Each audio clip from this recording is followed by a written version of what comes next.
Katodna cev je prikazovalna naprava, ki je bila uporabljena v večini monitorjev, televizij in osciloskopov. V poznem 20. stoletju je sledil prihod plazemskih zaslonov, zaslonov s tekočimi kristali, OLED zaslonov ter zaslonov ostalih tehnologij. Začetek razvoja, ki je pripeljal do izuma katodne cevi, sega v leto 1855, ko je nemški fizik Henry Geisser razvil živosrebrno črpalko. Prvo katodno cev kot prikazovalno napravo, predhodnico kasnejšega televizorja, je izumil Karl Ferdinand Braun leta 1897. Leta 1934 je podjetje Telefunken iz Nemčije proizvedlo prvo električno televizijo s katodno svetlobno cevjo. V primeru televizije in računalniških monitorjev se celotna sprednja stran izrisuje s fiksnim vzorcem, imenovanim raster, slika pa se ustvari z moduliranjem curka elektronov glede na video signal televizijskega programa. Katodna cev, kineskop ali Braunova elektronika. Njen iznajditelj Karl Ferdinand Braun je še pred več kot 100 leti, natančneje 1897, prikazal njeno uporabnost. Elektronka je sestavljena iz vratu, ki se širi v zaslon. V cevi je visok vakuum. Na koncu vratu je ogrevana katoda, iz katere izhajajo elektroni in tvorijo prostorski oblak pred katodo. Katodo in cilinder imenujemo včasih tudi elektronski top, ki strelja elektrone. Najpomembnejši sestavni deli katodne Braunove elektronke so katoda z modulacijsko elektrodo in prvo anodo, imenuje se tudi trioda.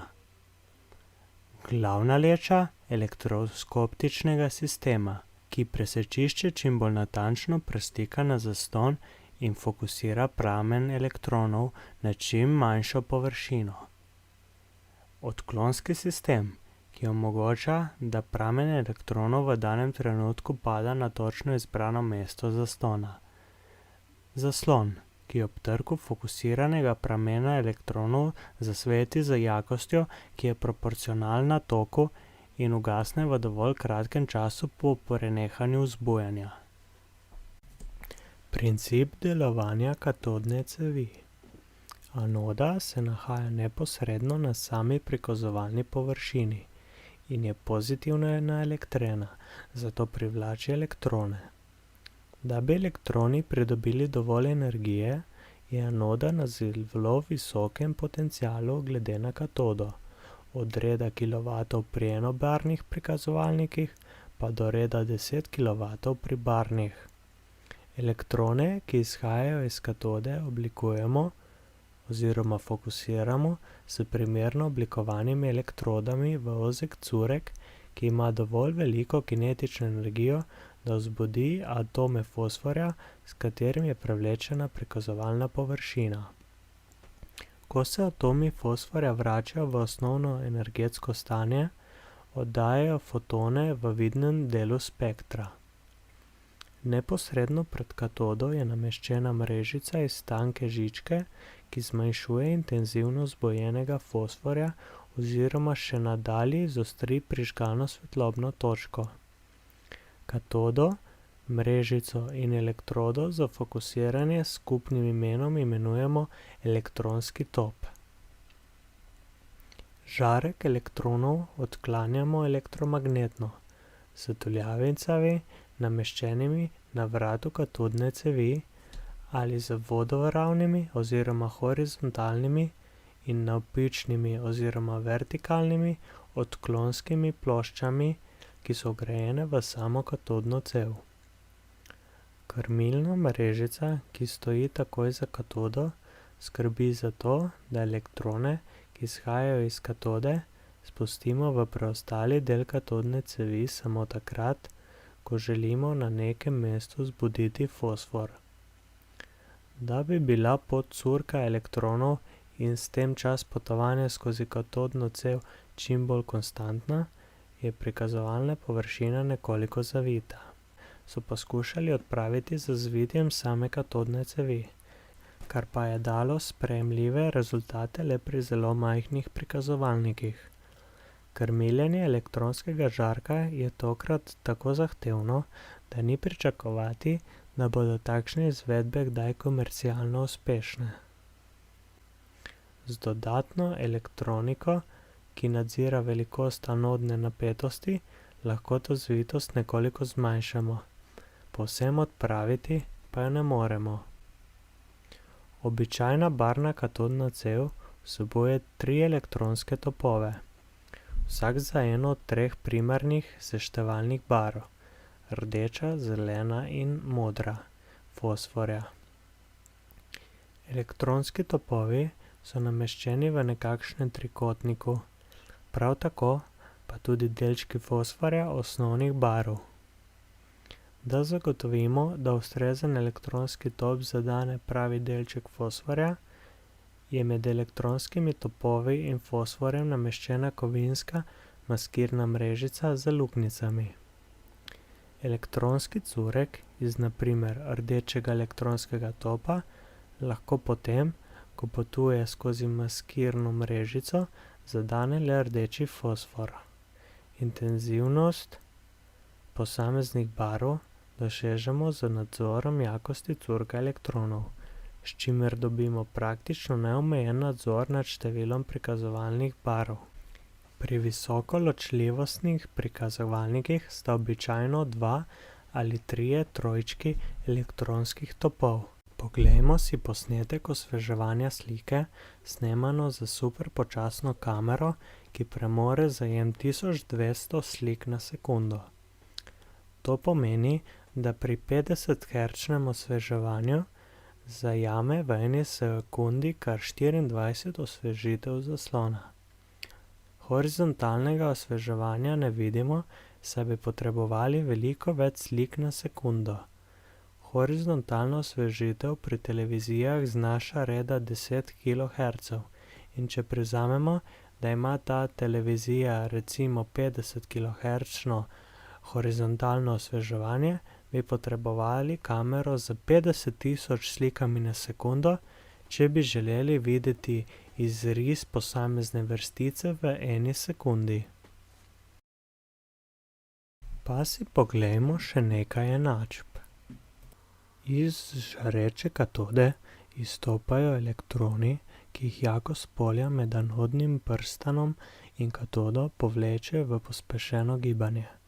Vsak elektron mase m pridobi na poti do anode hitrost v0 oziroma kinetično energijo, katere vrednost ustreza izgubi električne potencialne energije.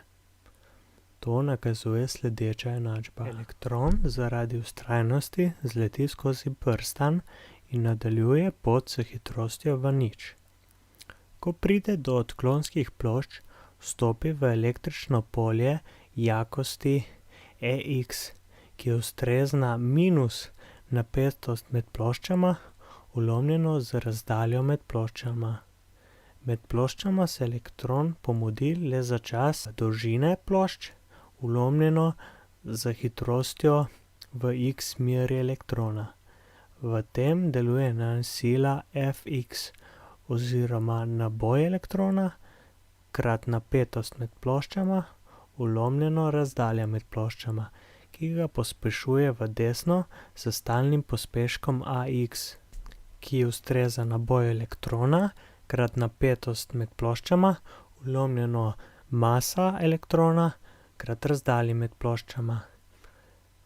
Elektron pridobi v tem času v smeri osi x hitrost v1 in se oddalji od osi z za razdaljo x1.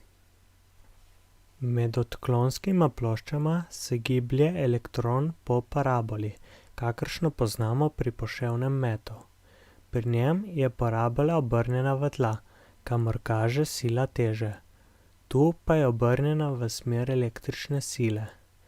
Ob izstopu iz medploščnega prostora doseže elektron hitrost v2, ki jo določa pitagorska vsota hitrosti v0, ter v ena. Od tam dalje je gibanje elektrona enakomerno premočrtno, vse dokler ne trči v zaslon, kjer izbije fotone, kar zaznamo kot svetlečo pego. Za zadnji del poti porabi čas L2 vlomljeno v nič in doseže odklon x2. V celoti se elektron oziroma curek elektronov odkloni od osi z razdaljo x, ki je, kar je zanimivo, sorazmerna napetosti. Do tu smo opisovali odklon curka elektronov vzdolž ene osi, v resnici pa ima osciloskop poleg x tudi y-odklonski sistem. Prava slika nastaja na zaslonu šele z njunim hkratnim učinkovanjem.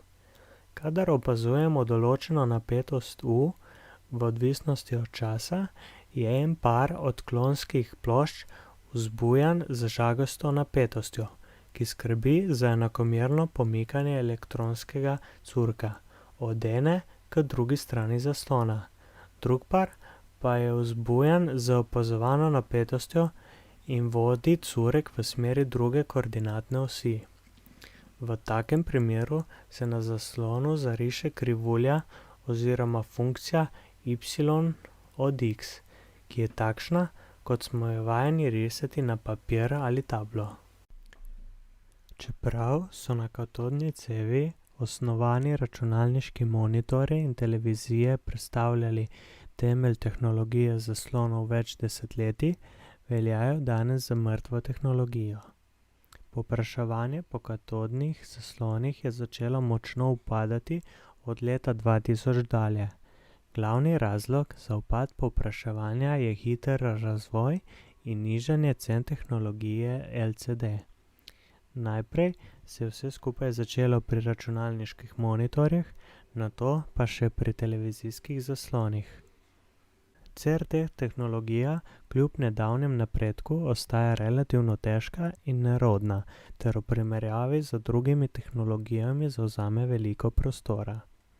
CRT ekrani imajo precej globlje omarice glede na ploščate plazma in LCD zaslone, zato ni praktično imeti CRT zaslona z več kot 120 cm zaslonom, saj je celotna televizija prevelika. LCD in plazma zasloni pa zlahka presežejo to velikost, hkrati pa so ožji, kar je precej pomembno za potrošnike. Nekateri proizvajalci CRT so razvili CRT tehnologijo s tanjšo cevjo, to pa pomeni, da imajo lahko ekrani tudi samo 30 cm globine.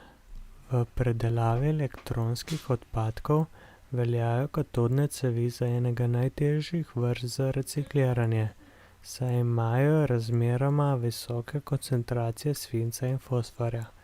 V Sloveniji obstaja več podjetij, ki se ukvarjajo z zbiranjem odpadne električne in elektronske opreme in imajo za to potrebna dovoljenja.